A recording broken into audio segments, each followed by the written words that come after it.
मेरी गर्लफ्रेंड ने मुझे धोखा दिया और अब मुझे उसे जान से मारने का मन करता है। बस मेरा एक ही मकसद है कि उसे जान से मारना है। जब भी आराध्य फाउंडेशन आराध्य ने स्टार्ट कराया था और जब हमारे सामने सुसाइडल थॉट्स आते थे या फिर जो सुसाइड करने वाले आते थे कि सुसाइड कर रहे हैं तो कॉल कर देते थे कि मैं यहाँ खड़ा हूँ, मैं वहाँ खड़ा हूँ, मैं सुसाइड करने जा रहा हूँ। ऐसे केसेस बहुत ज़्यादा आते थे।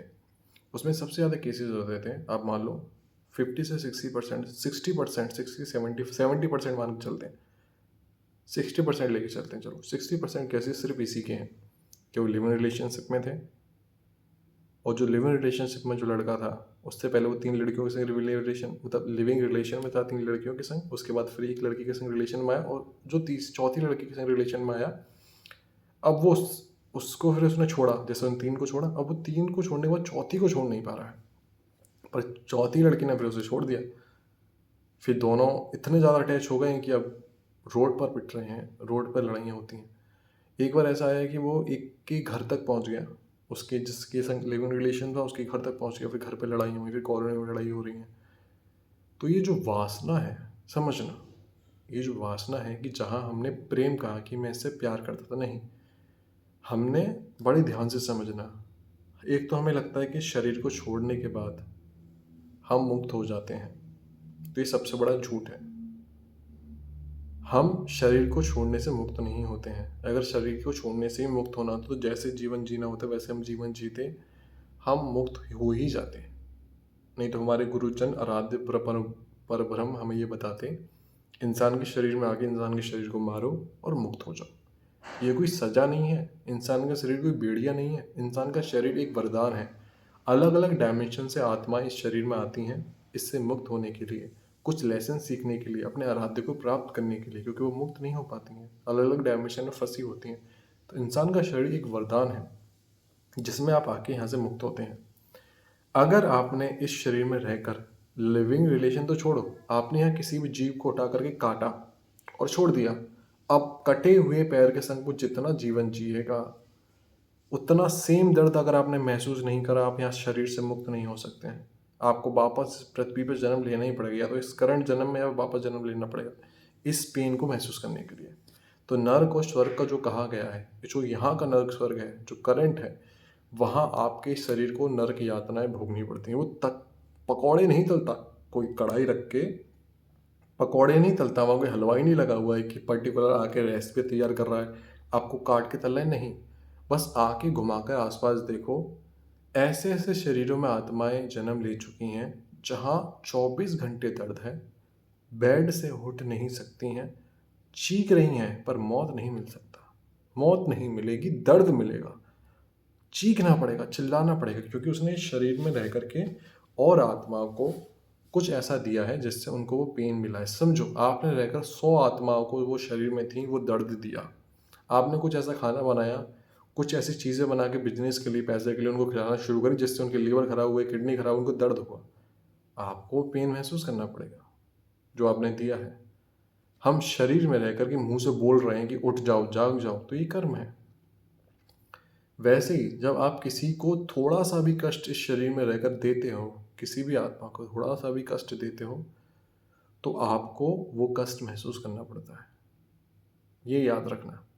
और जब हम कहते हैं कि हमने किसी से प्यार किया, तो हमने किसी से प्यार नहीं करा है।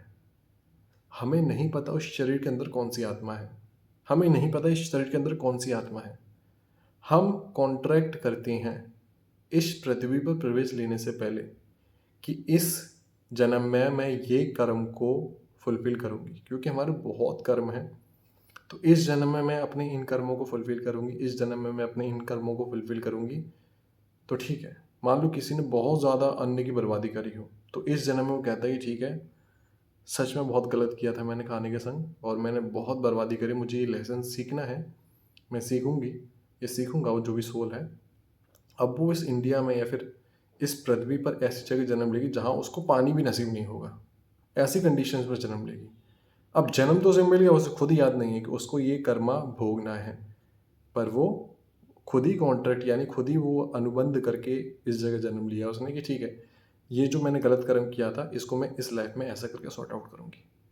तो उस जगह जन्म लेगी जहाँ उसे पानी भी नसीब नहीं होगा, मिट्टी खाएगी। ऐसी बहुत बहुत जगह हैं पृथ्वी पर जहाँ बिल्कुल पानी नहीं है, वहाँ पेन होता है, वो पूरा जीवन व्यतीत करेगी और उस कर्म से मुक्त हो जाएगी। समझो, पास्ट लाइफ का कोई अपना कोई स्वरूप नहीं है, पर वो प्रेजेंट लाइफ में चेंज होती है। प्रेजेंट लाइफ एक रिफ्लेक्शन है पास्ट लाइफ का। अब इस लाइफ में जो भी आपके सामने एक्सपीरियंसेस हो रहे हैं, आपको उनसे सीखना, ना कि नए कर्म बनाने। सपोज आप किसी रिलेशनशिप में रहे, तब आप अनकॉन्शियस थे, अब आपको पता पड़ गई, ठीक है, जिस भी मौके पर इसने मुझे छोड़ा है बहुत अच्छा किया है, नहीं तो मैं वापस झूठ में फंसता कि कोई मेरे संग रहेगा। ये नाटक है। कोई भी सोल किसी भी सेकंड इस शरीर को चेंज करती है, वो कुछ ना कुछ सीखने, अपने कर्मों को भोगने आती है। सपोज हम इस शरीर में, हमें पता है हमें कब जाना है, कब क्या होना है, तो बिल्कुल मुक्त है।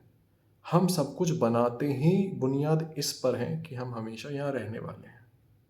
लड़ाई करनी हो, प्यार करना हो, रिश्ते बनाने हो, हमें लगता है कि हम दोनों हमेशा साथ रहेंगे। कितना बड़ा झूठ है। तो इसलिए जब भी किसी शरीर परिवार में से कोई आत्मा शरीर त्याग के आगे जाती है, तो उसके कहते हैं आप आ जाओ, आप हमें छोड़ गए, आप आ जाओ। उनसे पूछा जाए कि आपका भरोसा नहीं है 2 सेकंड आप इस शरीर में रहोगे या नहीं, और आप उन्हें बुला रहे हो यहाँ पर। वो आत्मा ऑलरेडी अपना कर्म करके आगे निकल चुकी है, याद रखो। तो अगर आपको कहीं से धोखा मिला है, सबसे ज़्यादा केसेस ऐसे रहते हैं, तो ये समझो कि मेरे को धोखा नहीं मिला है। सबसे पहली बात, मुझे सच मिला है। इस कारण से मैं जान पाया हूँ कि मुझे आगे जाना है और मैं कभी भी शरीर छोड़ सकता हूँ।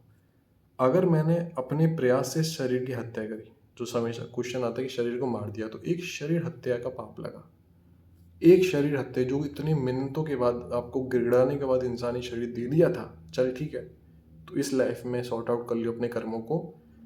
उसमें भी हमने नहीं करा, और बचपन से लेकर अब तक हमने कितना इस शब्दों को यूज़ करके कितना किसी को दुख पहुंचाया, अपने हाथों से किसको कितना मारा है, पीटा है। हमने खुद इतने नीच घटिया कर्म करे हैं। अगर इस जन्म के भी हम देखें तो भी हम सही तरीके से चल रहे हैं, तो आराध्य की कितनी कृपा है। तो जब हम अपने कर्मों को माफ़ कर देते हैं, बिल्कुल पर्दा डाल देते हैं, तो सामने वाले की गलतियों को उछाल रहे हैं अपने अहंकार में आके, सुलझाने का उद्देश्य नहीं, उसकी बदनामी करना चाहते हैं 4 लोगों के सामने। तो याद रखना, अगर आपने अपने अहंकार के कारण 4 लोगों के सामने किसी की बदनामी करी है, अपने अहंकार को पुष्ट करके कि मैं बहुत ज़्यादा पावरफुल हूँ और मेरे पास बहुत शक्ति है, मैं बहुत शक्तिशाली हूँ, बहुत पैसा पावर है, तो आपको वही सेम अपमान, बेइज्जती इस जन्म में ही भोगनी पड़ेगी। क्योंकि ऐसे कर्म ही तो इंस्टेंट मिल सकते हैं। इसके लिए आपको शरीर नहीं लेना है। अगर आपने कुछ ऐसा बनाया, किसी को खिलाया है, कुछ भी जो किया, वो सब कर्मों का बंधन है। इसलिए यहाँ पर आपको समझना पड़ेगा कि यही जीवन का सार है, कि हम कहीं से तो आए हैं और हमें कहीं तो जाना है। हम शरीर तो नहीं हैं, हम मन भी नहीं हैं। हमें यहाँ पर किसी को कुछ समझाना नहीं है। हमने किसी से कोई भी एक्सपीरियंस लिए हैं, तो हमें दिल से माफ़ करना। अगर ये दिल से माफ़ नहीं है, तो वापस अगले जन्म उनसे टकराएंगे और वापस यहाँ फंसेंगे। बस इतना सा है।